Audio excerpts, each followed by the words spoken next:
Hello, hello, and happy marvelous Monday, everybody. I hope that you are well. I'm so excited that you are joining me today. Today's conversation, it's all about tips. I'm going to help landlords understand.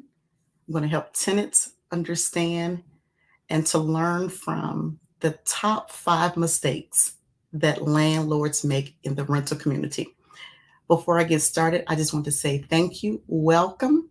If this is your first time tuning into my channel, whether you are tuned in by way of YouTube, Facebook, or LinkedIn, thank you so much. I am Karissa Spann, the abundantly blessed landlord and tenant expert. And today's segment is all about the top 5 mistakes that landlords make and how, as a rental community, we all can learn from these mistakes. So if you are a tenant, if you have questions, I welcome your questions. If you are a landlord or if you know someone who is, I welcome your feedback today. I'm going to share tips. I'm going to share best industries practices that I believe will be super impactful and helpful for those of you who are in the residential rental community space. All right. I want to make sure that my audio is good. So if you can hear me okay, I would like for you to just put a 1 in the comment section to let me know that my audio is good. Would you do that for me? And also, please let me know where you are tuned in from. Which platform are you watching on? If you're watching on YouTube or Facebook or LinkedIn, let me know. I want to know where my viewers are tuned in from. And I promise that my only goal today is to share information and to make sure that it is clear, that it's understandable, and to make sure that it's definitely relevant. And of course, if you want more information, stick around. I'm going to give you my email address so that you can contact me. Doesn't matter if you're a tenant or a landlord. All right, so let me make sure that my audio is good before I get into the meat of this conversation today. So let me know in the comment section that you can hear me okay. Hello, Gwendolyn. Thank you so much. I'm happy that you're here today, Gwendolyn. I'm expecting an email from you, so please make sure that I'm able to reach you. I am excited that you're here today. Thank you, thank you, thank you so much for tuning in. Hello, Jennifer. Happy Monday. Thank you for tuning in. Okay, Gwendolyn, I see your response about mode. Let me know what jurisdiction you're in, Gwendolyn. And also, I would like for any of you, if you find the information that I share today, if you find it helpful or of value, please please tag or share it with someone else. Okay. So do me a favor, Gwendolyn, make sure that you email me your contact information. I want to make sure that I'm able to follow up with you.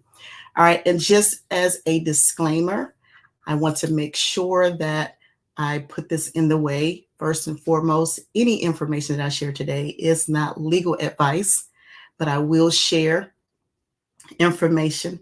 I will answer questions, but I am not providing legal advice. I am not an attorney. So again, welcome. Hello, all of you beautiful people. I'm glad that you are joining me today. I do welcome you. I am asking that as we are getting ready to unpack these top 5 mistakes that landlords make, I want this to be thought-provoking. I want this to be as interactive as possible. So if you have questions, if you have comments, if you have remarks or observations, if my audio goes out, if anything happens a little wonky, just throw it in the comment section and let me know. Show me some love. Say, hey, girl, hey, right? Don't make me feel like I'm in this thing by myself, because we are in this together as a rental community. Now, here's the thing, and it really doesn't matter where you're tuning from, because there are rental communities all throughout the United States, and these issues are popping up like wildfire everywhere. And so this is why I do this each and every Monday. You can find me right here at 7:30 p.m. Eastern Standard Time. Okay. So the benefit of catching me live is so that if you have questions, I'm able to answer it live. And if you're watching the replay, Thank you so much. All right. So I wanted to make sure that I get that in the way today. I am going to unpack the top 5 mistakes that landlords make and how collectively we can learn from those mistakes. Okay, so I see that you are in Delaware, Gwendolyn. Thank you so much. All right, you said you're not going to believe the information I've collected for the last 6. Okay, I am definitely interested to hear and to learn what that information is. So please make sure that that you share that with me. You can send me an email, and I will definitely follow up.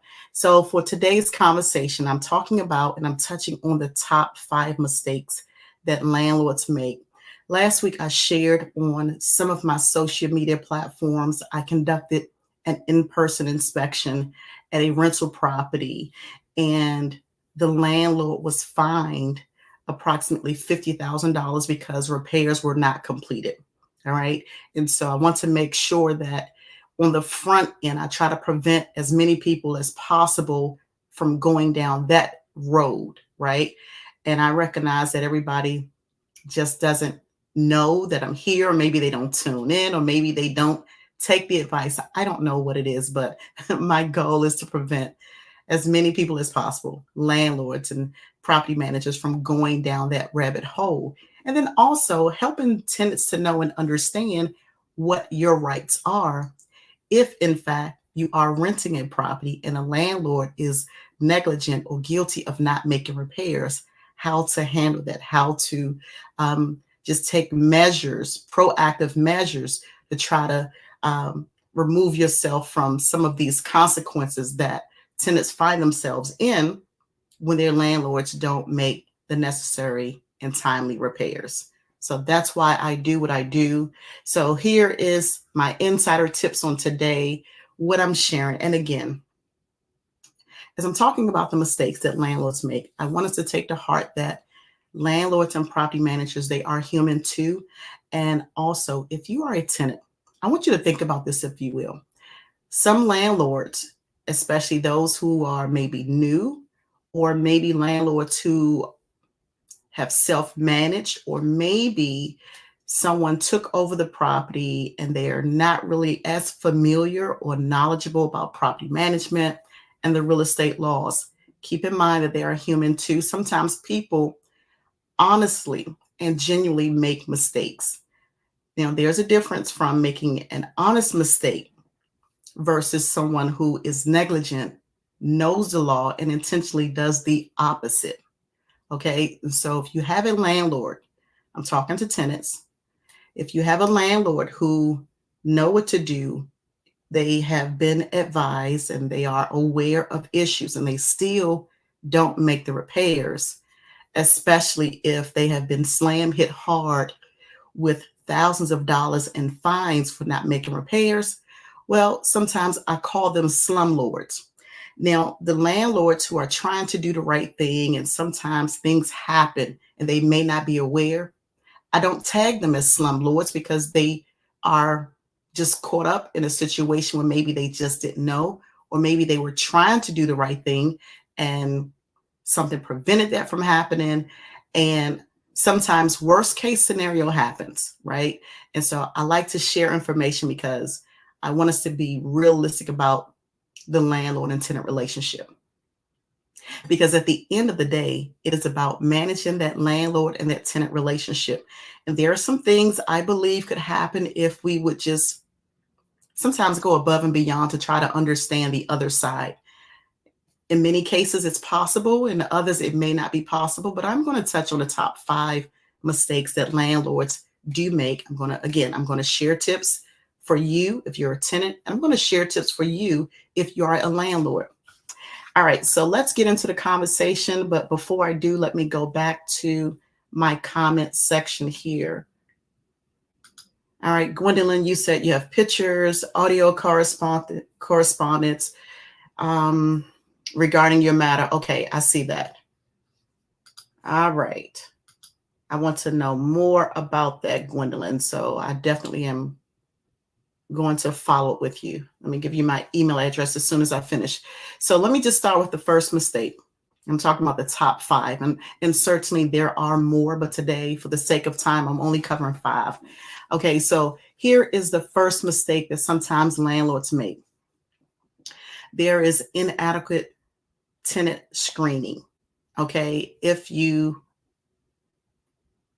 are a landlord and if you are self-managing, or let me just say this, because sometimes there are property management companies in place. The property management company, the newer property management companies, or maybe a new, inexperienced property manager. Sometimes they make the mistake by not conducting proper screening. And what does that mean? That means that they are not running these background checks. And when that happens, there are consequences when property managers and the owners are not conducting background checks properly. So here's the thing. In many states, there are requirements on how much a landlord can charge for an application fee. Okay. There are laws in place that protects tenants. So for instance, I know that I have viewers who are tuned in from various parts of the United States, East Coast, northern, southern area of the United States. I'm going to use, for instance, the DC metropolitan area. There are laws in place which denotes how much a landlord can charge for an application fee. It's not going to be the same. DC laws are going to be different from Maryland versus Virginia versus New York, South Carolina. You see where I'm going? And so as a landlord, please never ever make the mistake of overcharging an applicant or prospect on the application fees. Know what the law says, know what the restrictions are, know what the maximum amount is. That's going to be so important. I want you to understand that when it comes to tenant screening, that there are also things that you absolutely cannot ask a prospect or an applicant. If someone tells you that they are disabled and maybe they don't physically look disabled, maybe they don't walk with a limp, maybe they don't have a wheelchair or crutches, and to the natural eye, you may not see what the disability is or why they are disabled. You cannot, by law, ask a tenant what their disability is. That is against the law. A prospect or an applicant could potentially file a suit against you if you ask the wrong questions. Please never ever ask tenants if they have children. Do you have children? How many children will live in a household? This is on the application phase. Please never ask that question. Fair housing laws prevent you from asking that question because familial status covers the family. And if for any reason that applicant or that prospect is denied because allegedly you've asked or you've discriminated against them because you find out they have kids or children or family, that would be a bad, bad day, right? So please don't ask those questions. All right. So let me go to my next one. I see your comment, Gwendolyn. I'm going to come right back to you. Give me one moment. Here's another thing. I want, as a landlord, here's what I want you to know. Please never, ever, ever ignore the legal requirements. As a matter of fact, let me make that bigger. Let me pull that up on the screen because I want you to see that. Please never, ever ignore legal requirements. So remember, I just said that there are things that you cannot ask a prospect or an applicant, okay? Understand what the laws are. Understand what you can and cannot do as a landlord, as a property manager. I'm contacted frequently about questions pertaining to landlord matters. And I know that this is one of the biggest questions. The subject matters that come up are under legal requirements. Legally, what are you required to do? What are you required to have in place? If you are self-managing your property, you want to make sure that you understand the 3 sets of laws, depending on where the property is. So everywhere in the United States, with the exception of DC, have three sets of laws. There are federal laws, there are state laws, there are local laws. And if you are not aware of what they are, you could inadvertently do something that could potentially bring a lawsuit against you. So, for instance, if you are required to have a business license, a renter's license, you want to make sure that you have that in place. If you are required to register the rents with your local housing agency, or maybe the rents may be exempt, whatever the requirements are, please make sure that you do that on the front end. You should have a checklist of what is required. Please research the law to know what you can and cannot do. I said at the beginning of the year that we would see a lot of lawsuits filed against landlords, and we have started to see it has been a great uptick with suits filed against landlords. So please understand what the laws are. Make sure that you are setting the correct rental prices, okay? Because landlords are making the mistake by setting an incorrect rent amount, and it is coming back to haunt them in a bad way. So, for instance, there was a young lady who reached out to me. She's a tenant.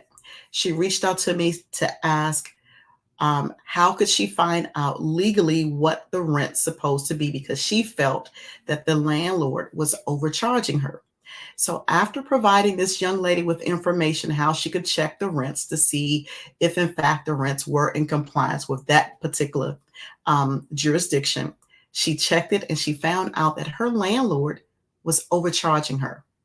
She took that landlord to court. Now check this. Not only did the court rule in her favor that in fact the landlord was overcharging her, that landlord was required to reduce the rent, and in addition to that, ended up owing the tenant money. Here is the worst part about that scenario. That owner had to take the rent amount down to what it was last registered at, and that was before they purchased the property. So that was a huge mistake. So please know what you are required to do. Please make sure that you are setting your rent prices that are fair, that are not through the roof. And there are ways that you can check the rent, right? You can check, and I will always advise you to check the rent comps in that area. For the sake of time, I don't have time to go in detail in terms of how you can do that and the platforms that you can use. But please make sure that you are doing that to minimize any lawsuit against you, because your rent prices are not in accordance with the laws in that particular area. Okay, here's another thing. Poor property maintenance. Let me pull that up on the screen. When it comes to maintenance and repairs, I know that this is something that I've been touching on. But here's the thing. When it comes to maintenance, please make sure that you are completing your repairs timely. Okay. I know that sometimes things can be overlooked, but this is a big mistake. When landlords are not making repairs, tenants are now recognizing that they do have a right. They recognize that they do have a voice, and they are reporting landlords, and the courts are getting stricter. If you ask me, the courts are starting to drop the hammer harder in some areas, not all areas. But when it comes to maintenance, please make sure that the repairs are completed and that they are completed timely. You want to do that because, number one, you have a business, right? And if you have a tenant in your rental property, regardless of how long that tenant has been there, it is a business. So we can agree on that. It's not a hobby, it is a business. But then ultimately, another important reason to make timely repairs is that you want to make sure that you minimize any exuberant cost. So for instance, if there is a leaking pipe, the pipe is not going to fix itself. It's not going to repair itself. That water bill is going to increase. And so if you take care of the problem when it's small, you reduce the risk of it being something great and large, and over time will end up costing you more money. Okay, and so these are some of the mistakes. That's the fourth one. So here's the fifth one. So when it comes to tenants, I do want you to understand that lack of clear communication is another huge mistake. I always say to any conversation that you have with a tenant to follow up in writing, because that reduce any misunderstandings. It makes sure that the lines are clear, the tenant know what to expect. And again, you can have a conversation in person, but still follow up and make sure that it's in writing, because it's not what you know, it's what you can prove. And sometimes the line of communication may not be clear, and there may be a misunderstanding, and maybe there were some expectations that either party thought or expected of the other, right? And a whole lot of things can happen when it's just not clear. And so you definitely want to make sure that it is in writing. All right, so let me go to my comment section. All right, Gwendolyn, I see all of your comments. All right, so here's the first one. You said you've had drywall spackle and no paint on your wall for 2 years. The doctor sent the letter in July. They came to their motives and then said that it wasn't going to swipe because they didn't see none. Okay, so listen, let me address that. All right, let me pull that back up. So you had a wall that the landlord obviously partially repaired, right? It was there for 2 years. And let me just say that that's a problem in and of itself. So thank you for sharing that with me. I understand that you also had mold in your rental property as well. So here's the thing. And see, this is why I share this information, because I want landlords to really, really understand, hear the complaints and the concerns of tenants who are watching, right? And think of it like this. If you would not want to live in a situation like that as a landlord or a housing professional, housing provider rather, please understand how urgent it is for your tenants, for you to make those repairs.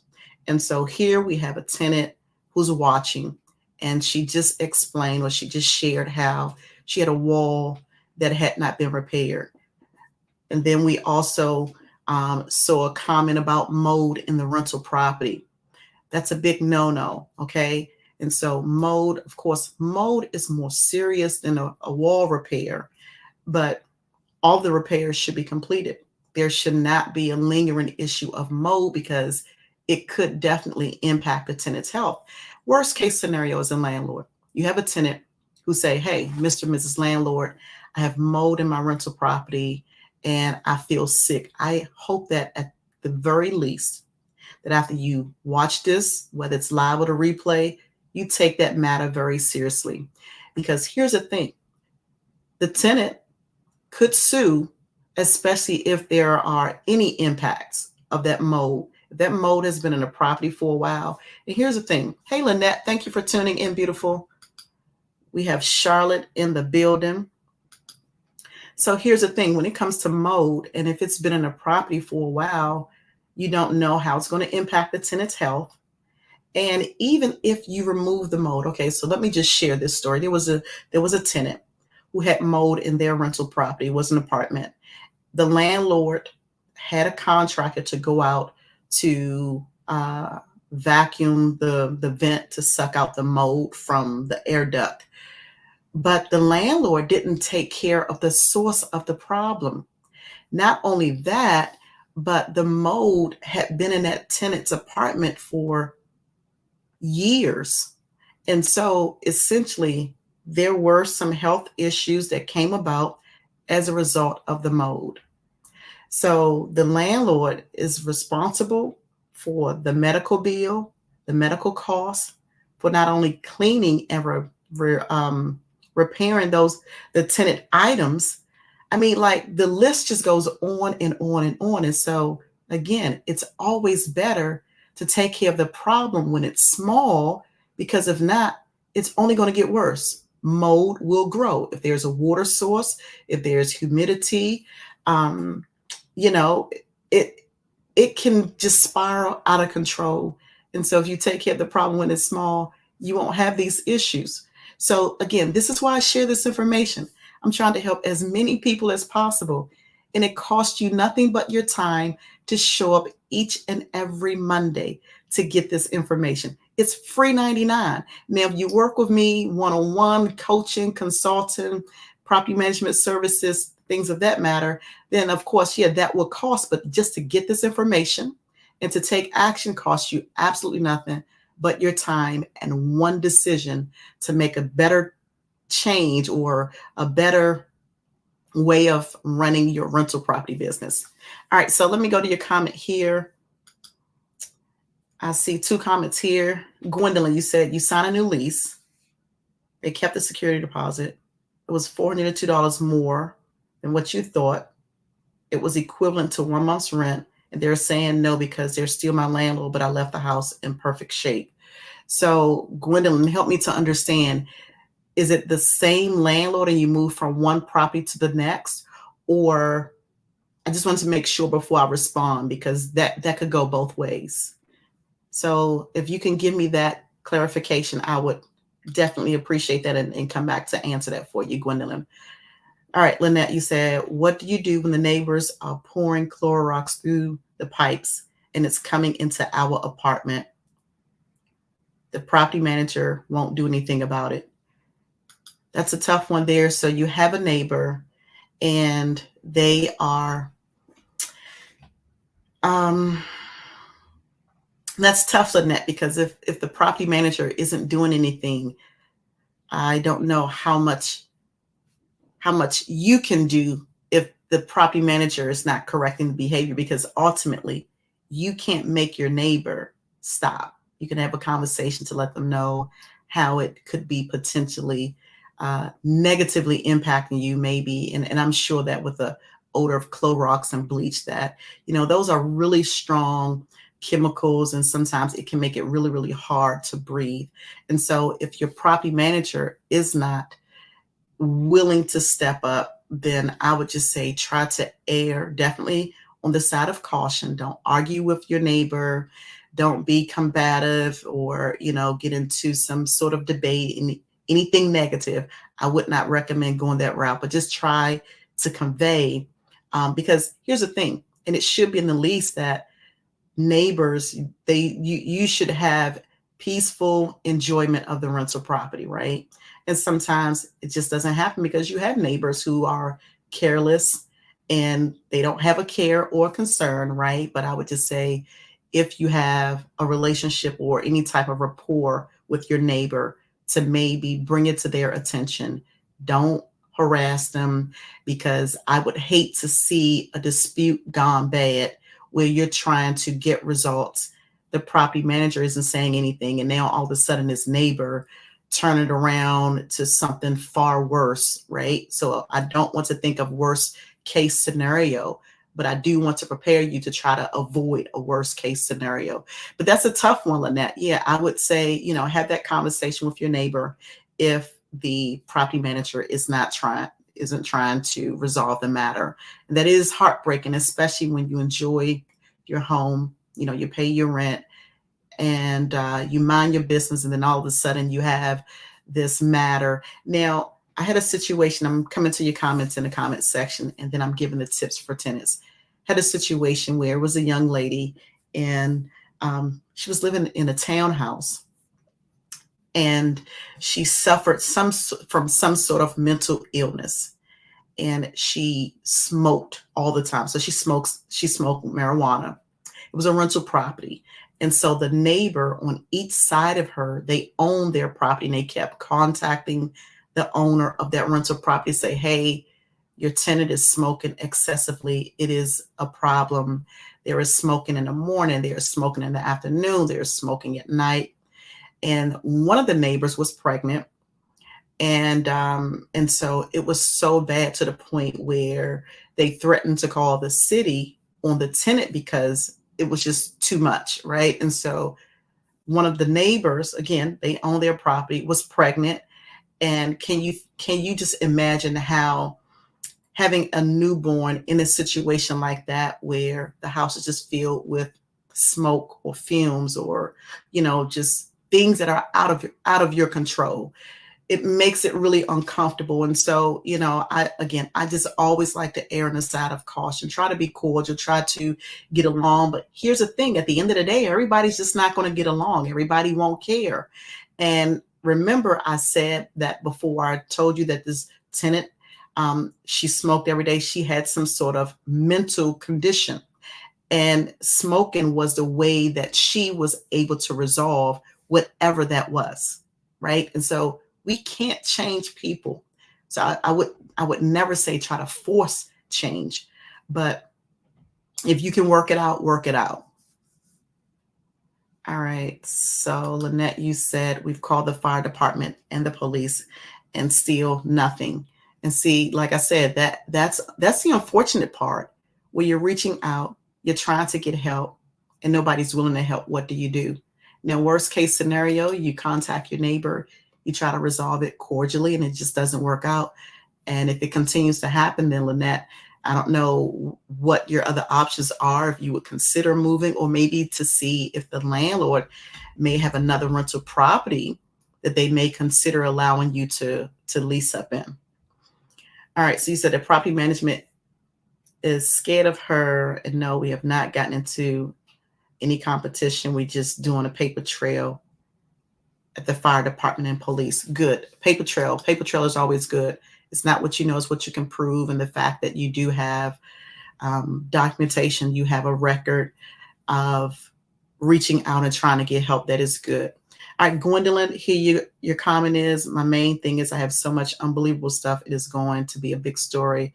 What I just need somebody to help. Okay, so Gwendolyn, please email me. I will definitely follow up with you, because I wouldn't have time, and neither would I want to go into the details of all of your personal business and try to give you information. But please definitely email me. So let me give you my email address, and then I'm going to share some tips for tenants, some key takeaways from landlords' top 5 mistakes. So let me share my email address. Give me 1 second. I'm going to bring that up on the screen now. And thank you all so much for tuning in. All right, so let me go to my tips for tenants, because I have tips for you, what you can learn from these mistakes that landlords make, okay? And I know that sometimes it is a challenge to navigate these issues, but here are 3 tips for you as tenants. You want to definitely understand the terms of that lease agreement. Please read the lease. Please understand it and ask questions. Be very thorough with your questions. Make sure that you understand it before you sign the lease, because the lease is a legally binding document. When you sign on the dotted line, it's like getting into a marriage. It's like jumping the broom. It's like saying, I do, right? When you get into it, it may be hard to get out of it. And if you sign a lease, whether you understand it, whether you agree after the fact, it won't really matter, because again, it's a legally binding document. And the landlord can take you to court, right, if you violate the terms of that rental lease agreement. So number 1, make sure that you understand the terms of that rental lease agreement as a tenant. All right. And here is the second tip. Communication is key. Please communicate with the landlord. So we saw a comment here where someone has been reaching out. They have been keeping a paper trail. Follow up in writing. If you are communicating with your landlord about issues or concerns and you feel like it's not being resolved, keep a trail, keep a paper trail, whether you are sending text messages, because that can serve as written proof if it has to go to court. And you can also email your landlord, but you want to keep something, right? But it's not just always against the landlord. Let me just say that, why communication in writing is key, because you always want to make sure that you have a record, right? Because let me just go here for a second. I am not naive to the fact that mental health is real. And sometimes people may think that they told their landlord something, or maybe they think or thought that they reported something when in fact they actually did not. The landlord had never been made aware of issues. And so if you submit it in writing, at least you have your records that, oh, well, yeah, I did report it, right? And it doesn't have to be anything major. It can just be something small. So make sure that you are communicating, your communication is clear, and you keep a record of all the things that are happening in your rental property. All right. That is so important. All right. Let me go to my comment section here. Then I'm going to come back to another tip that I have.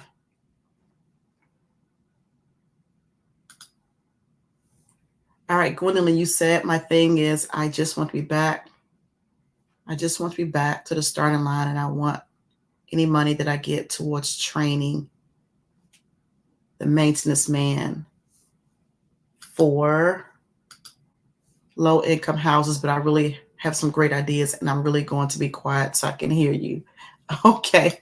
Listen, I appreciate your time. I do. And again, send me an email, Gwendolyn, because I want to make sure that I understand everything that's going on. That's my email address at the bottom of the screen here, info@landlord-life.com. You see my email address, Gwendolyn?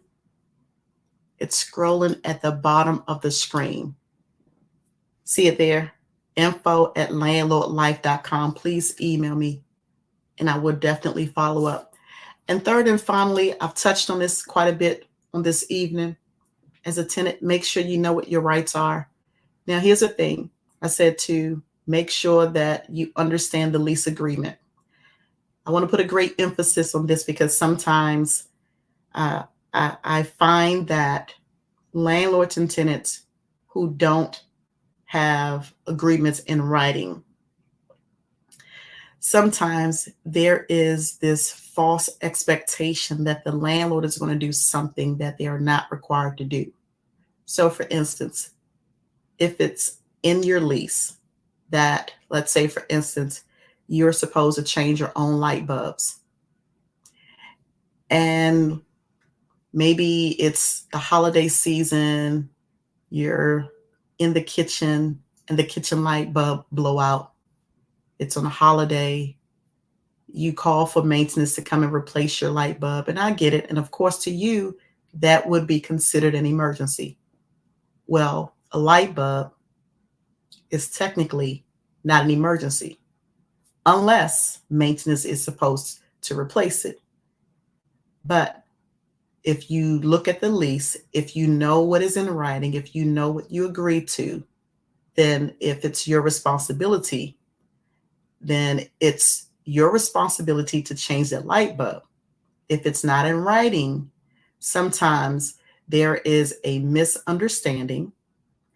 Expectations are kind of mismanaged, if you will, right? And so please know what your rights are. Know what you can and cannot expect of that landlord. Know what you can and cannot demand of your housing provider, because that will make a big difference. And if you have any questions about landlord and tenant laws in your area, please email me. I will respond. I respond to comments on my social media platforms. I respond to all comments on my YouTube channel. And if you have not already subscribed to my YouTube channel, please go to YouTube, smash that subscribe button so that you'll know when I'm live and online. I respond to all comments on YouTube, on LinkedIn, and Facebook. All right. As a tenant, please know what your rights are. All right, so let me go back to my comment section here. Lynette, you said, please know your rights. Absolutely. I love and appreciate you, Lynette. As a tenant, please know what your rights are. As a landlord, know what your responsibilities are. So today, I talked about the top 5 mistakes that landlords make, something that we all can learn from in the residential rental community. I've shared those 5 top mistakes, and I will pull them back up on the screen for those of you who are just tuning in. Inadequate tenant screening, that is the biggest mistake that I see that landlords are making. I talked about how sometimes landlords and housing providers are ignoring legal requirements, and it's coming back to bite landlords in the rear end. It's coming back to hit them where the sun just does not shine. Okay. And so please know what your legal requirements are to run that rental property business. Please make sure that you are setting the correct rental prices. And there are ways to confirm what the rents are in your area, but you have to do that on the front end, because if not, that could be a huge, costly mistake that anybody can make. All right. I shared how poor property maintenance is another huge mistake, because the repairs are not going to go away on its own. They're not going to complete itself. A pipe will break, a toilet will overflow, or something will happen at the rental property. Please make sure that you are making those repairs. And here is another big mistake: a lack of clear communication from landlords to tenants. And if you are communicating with your tenant, whether it's in person, over the phone, if it's a verbal communication, follow up in writing, follow up with an email, follow up with a letter, follow up with a text message. And if you are in a larger community, or maybe if you have a software, property management software, follow up sometimes on that tenant portal, because all of that can make a huge difference. Okay. I've shared tips for you as a landlord. You want to make sure that you are thoroughly screening applicants.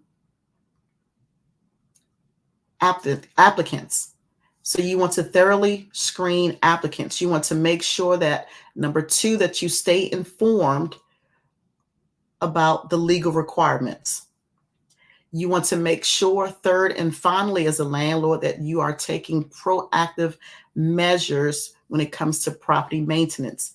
Schedule. Here's the thing. When it comes to maintenance, one of the things that I like to put a great emphasis on is to make sure that you are scheduling inspections. Schedule inspections. Here's why that's important. You don't know the condition of that rental property unless you inspect it. Okay. Don't just rely on a tenant to say that things are good, things are bad. Sometimes tenants don't know that the beeping of that smoke detector, the chirping of the smoke detector denotes that it needs a battery. Now let's just go worst case scenario here. You have a smoke detector that's chirping. The tenant has heard it for so long, they just kind of tune it out. They don't even hear it anymore because they're so used to hearing it, right? And then all of a sudden, let's say that battery completely dies. If a fire breaks out and there is no smoke detector that is able to alert the family of this fire hazard, this fire emergency, and something happens, God forbid something happened, that would be a nightmare for the landlord or the owner, because a smoke detector in many areas, I can't think of a place where a smoke detector would not be required. A smoke detector is a requirement. And so it's just those small things, like replacing a battery could save you thousands of dollars if there's a fire at that rental property and it destroys the place, or maybe the tenant loses their life as a result of the fire. And so I always like to give worst case scenario, because I want you all to think on a larger level how doing the wrong thing could negatively impact your bottom line. It could be financially, it could cost you your business. I've seen some owners actually lose their rental properties just because they didn't know or they didn't take it seriously. All right. And so those are the tips that I wanted to share today. And the tips that I shared for tenants was, again, to understand the lease agreement, that communication is key, and to definitely know your rights. Was this helpful for you today? Please let me know if this was helpful for you. All right. So that is my email address at the bottom of the screen there. If you have questions, if there's information that you would like for me to share, if there's a subject matter that you would like for me to address, please email me. My email address is info@landlordlife.com. This is what I do each and every Monday. I'm right here, 7:30 p.m. Eastern Standard Time. I'm on Facebook. I'm on LinkedIn. I am on YouTube. All right. I appreciate you showing up. And for those of you who tune in each week and those of you who watch the replay, thank you so much. I am asking again to please subscribe to my YouTube channel. My time is up. I thank you for yours. Thank you so much for joining me today. Please make sure that you tune in next Monday at 7:30 p.m. Eastern Standard Time. Please stay connected with me. I do appreciate you. I appreciate you. I value you all. I welcome the feedback. I appreciate the questions that you have. And again, I am available. So if you are needing me or my team for services, you can email us. All right. info@landlordlife.com. And again, my time is up. I thank you for yours. I am Karissa Spann, the abundantly blessed landlord and tenant coach. I am delighted that you've joined me today, and I look forward to seeing you all next Monday right here on Facebook, on LinkedIn, as well as YouTube.